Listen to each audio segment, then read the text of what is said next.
Comment le monde acquit ses couleurs? Dans la nuit des temps, au commencement du monde, il y a très longtemps, tout était noir, blanc et gris. Les couleurs n'existaient pas. Les gens étaient tristes et rencontraient différents problèmes. Bonjour Arthur, comment vas-tu? Bof, et toi Bobby? Moi pas terrible, j'ai fait nuit blanche. Impossible de fermer l'œil. Tant j'étais soucieuse, je suis fatiguée. Pareil pour moi, je broie du noir en ce moment. Bon, je vais vous laisser. Je vais essayer d'aller me recoucher. Repose-toi bien. Denise arrive. Oh, comme tu as mauvaise mine. Tu es blanche comme un linge. Ah, ce monde gris me rend malade, je n'en peux plus. Et puis?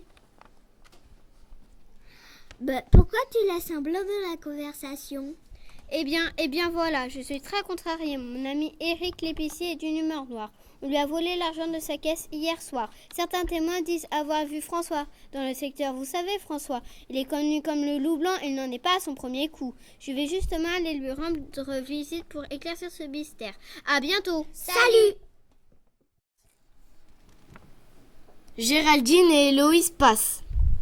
Maman, je m'ennuie dans ce monde gris. Ah, je sais Géraldine, et moi j'ai des idées noires. Que va-t-on devenir? Je vais aller parler avec Merlin. Denise arrive chez l'épicier Eric. On m'a annoncé la nouvelle, mon pauvre. Hélas, mais je pense que c'est François qui a commis ce vol. Allons l'interroger. Ils partent à la rencontre de François.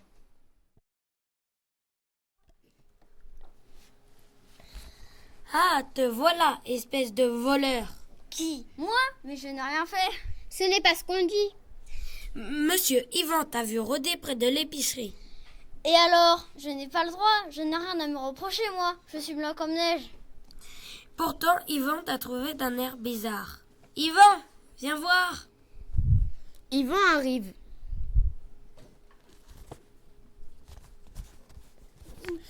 Redis-moi ce que tu as vu exactement. J'ai vu François sortir de l'épicerie et il est parti en courant, de but en blanc, comme ça, d'un seul coup, avec un air étrange, comme s'il préparait un mauvais coup. Oui, et Jérémie t'a vu près du moulin, ensuite avec quelque chose dans les mains. Eh bien oui, je suis sortie en courant de l'épicerie car j'avais un rendez-vous et j'étais en retard. C'est interdit. Et après, ce n'était pas moi près du moulin. La nuit, tous les chats sont gris, il a pu se tromper. De toute façon, j'ai toujours été la bête noire de ce village. Dès qu'il y a un problème, on me le colle sur le dos. Alors qu'y croire? Tu dis blanc alors que d'autres disent noir. J'entends tout et son contraire. Je ne vais jamais retrouver mon argent. En tout cas, s'il s'avère que c'était toi, François, je te mettrai directement sur ma liste noire. Dorénavant, avant de rentrer dans mon épicerie, il faudra montrer patte blanche. Jérémie, es-tu certain que c'était bien François près du moulin hier soir? Crois-tu vraiment que c'était ma caisse entre ses mains? Eh bien... C'est-à-dire... En fait, je ne suis pas vraiment sûre. Faut dire qu'il faisait si noir. Ah, vous voyez bien, il n'en est pas sûr. Eh bien, voilà que tu changes d'avis. Tu me mets dans l'embarras à passer du noir au blanc ainsi. On ne peut pas porter de telles accusations sans être certain de ce que l'on avance. Je suis désolé, François. Nous n'avons aucune preuve contre toi. Je hisse le drapeau blanc. Je vais continuer à mener mon enquête. Je vais aller en parler à Merlin. Au revoir.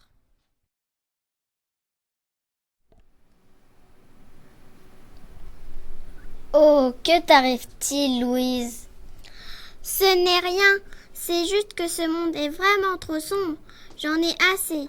Hier soir, je n'y voyais rien en rentrant chez moi, à tel point que je n'ai pas vu le poteau devant moi.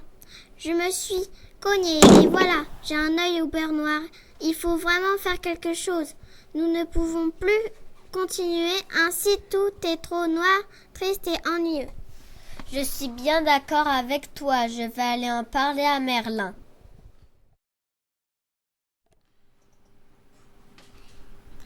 Tout va de travers, tout le monde est à bout.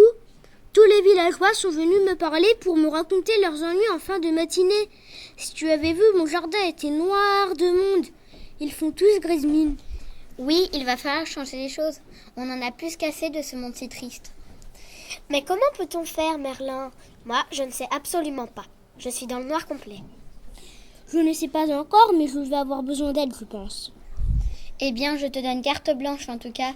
Fais comme tu veux, tant que tu peux trouver une solution. J'espère qu'on ne fera pas chou blanc et qu'on y parviendra. Tout d'abord, je vais boire un café. Un petit noir, ça va me mettre en forme. Ensuite, je vais écrire mes idées noir sur blanc. Eh bien, pourquoi me fixes-tu ainsi dans le blanc des yeux, Océane? Pour rien, je t'écoute et je crois en toi. Tu vas trouver une solution pour nous sortir de ce monde gris. Bon, les amis, je vais vous expliquer mon plan. Nous t'écoutons. J'ai élaboré la recette d'une potion magique. Il va falloir marquer ce jour d'une pierre blanche. Je vais créer une couleur et colorer le monde. Une couleur? Oui, je viens de mettre au point la recette de ce que j'appelle le bleu. Oh! Tout d'abord, nous allons mettre dans la marmite 4 bouchons de bouteille d'eau. Ensuite, nous ajoutons 6 cailloux, puis 2 craies blanches. Aidez-moi à bien mélanger. Pendant ce temps, je vais rajouter 10 poils de dalmatien avec de l'encre noire. Maintenant, donnez-moi 3 gouttes de bave de crapaud. Très bien, il ne manque plus que 10 grammes d'algues, une plume de corbeau, une coquille de coussin, une cuillère à soupe de jus de raisin, 15 feuilles d'if et enfin 20 cheveux blancs de ma grand-mère, Océane. Montons recueillir sur son oreiller à l'étage, s'il te plaît. Quelques instants après, Océane revient. Parfait. Merlin mélange les ingrédients.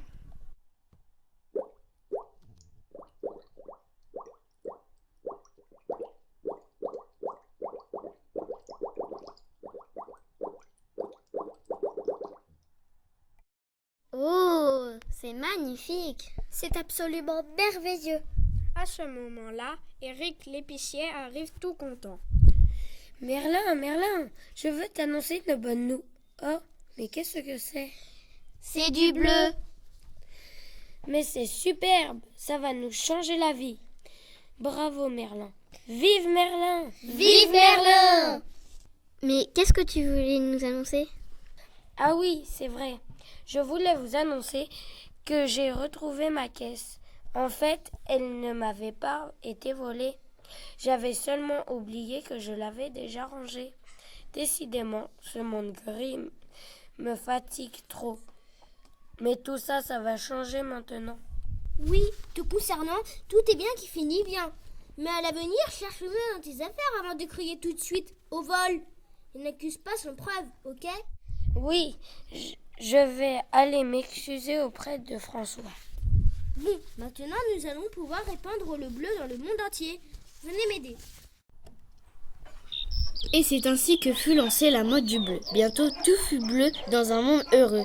Les arbres étaient bleus, les chiens étaient bleus, les maisons étaient bleues, les habitants étaient bleus, ainsi que les chameaux, les lapins, les vêtements et même la planète devint bleue. Tout le monde acclamait Merlin pour cette réussite. En plus, les parents cuisinaient de bons petits plats. Les enfants étaient ravis de les voir devenir de vrais cordons bleus. Mais finalement, ce bleu n'était pas si merveilleux.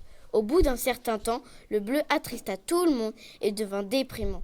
Les enfants ne jouaient plus, les oiseaux ne chantaient plus, les chiens n'aboyaient plus, les villageois avaient arrêté de travailler. Tout le monde vint se plaindre auprès de Merlin. Ah, nous avons été trop fleurs bleues d'avoir cru que cette couleur nous rendrait plus heureux. Oui, nous avons été vraiment trop naïfs. J'ai à nouveau perdu le sourire. Tout ce bleu est trop déprimant en fait. Je vais essayer de trouver une solution. Merlin tente d'élaborer une nouvelle potion magique. Je vais mélanger 6 vers de terre, 2 feuilles de bananier, 16 poils d'écureuil, une graine magique, 3 brins d'herbe, 12 gouttes d'eau, 12 bouts de tissu, 25 cheveux de personnes différentes, du sel et du poivre. Je secoue le tout pour en faire une bouillie. J'ajoute un peu d'eau chaude.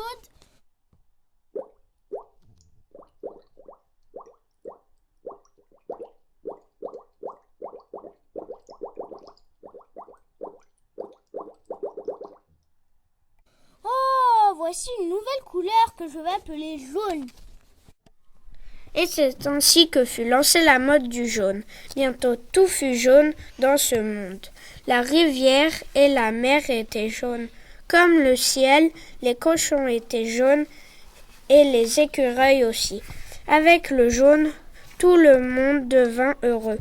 Le monde devint lumineux, les villageois étaient en forme, pleins d'énergie. Il faisait beau tous les jours, le soleil brillait. Que tu es rayonnante aujourd'hui.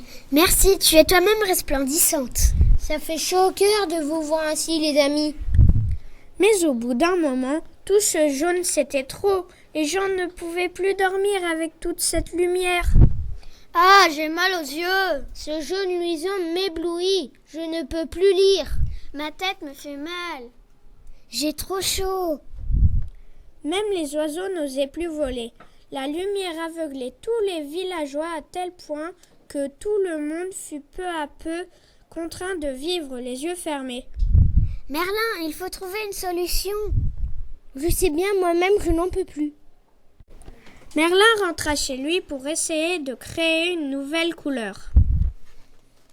Cette fois, j'espère que ça va marcher. Je vais mélanger 6 pots de banane, 50 centilitres de jus de citron, 100 g de frites, 7 boutons d'or, 10 pissenlits, 3 jonquilles, un rayon de soleil, un cheveu de boucle d'or, 3 plumes de poussin, 2 pincées de sable. Voilà, je passe au mixeur.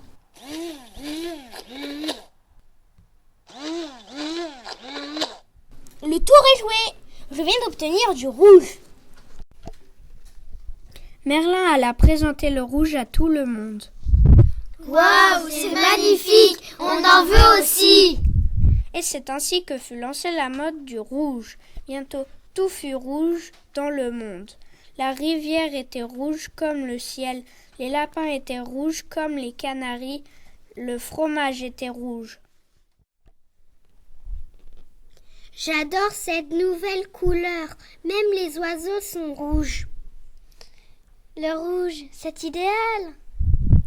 Oui, c'est magnifique tout ce rouge. Les chiens sont rouges, les chats sont rouges, l'amour est rouge, le soleil est rouge. On est plus ébloui.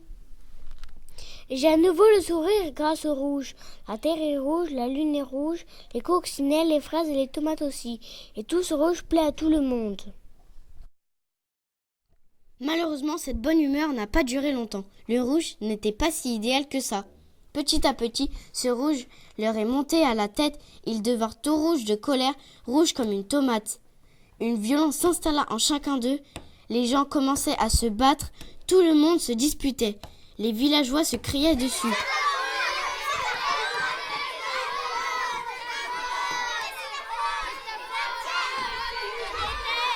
Les maîtresses se mettaient même à disputer les élèves qui faisaient bien leur travail. Comment ça? Tu as bien fait ton travail aujourd'hui? Mais c'est pas possible! Les parents s'énervaient et se fâchaient, tout rouge pour rien. T'as été sage aujourd'hui, alors tu vas au coin. Tu as bien fait ton travail à l'école, tu vas ranger toute la maison. Les enfants se bagarraient aussi. Ce rouge, ça ne va plus. Tout le monde est violent et en colère. Oui, je vois rouge, je suis à bout. Nous avons franchi la ligne rouge. Alerte rouge. Finalement, Merlin ne cause que des malheurs. Tout le monde s'énerva contre le pauvre Merlin. Furieux, tous les villageois débarquèrent chez lui pour lui demander des comptes. Ce monde rouge est horrible, c'est ta faute. On est encore plus malheureux qu'à l'époque grise. Les villageois, très énervés, descendirent dans la cave de Merlin et renversèrent de colère ses marmites.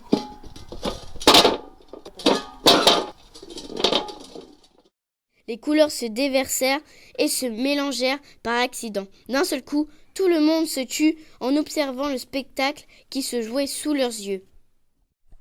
Oh, regardez, le jaune et le bleu viennent de se mélanger et ont donné du vert. Oh, regardez, le jaune et le rouge viennent de se mélanger et ont donné du orange. Oh, regardez, le rouge et le bleu viennent de se mélanger et ont donné du violet. C'est magnifique, Merlin. Nous avons là plein de couleurs. Quelle beauté! Laquelle allons-nous choisir? Je pense que nous allons les employer toutes un peu à la fois. Nous allons pouvoir entièrement colorer le monde.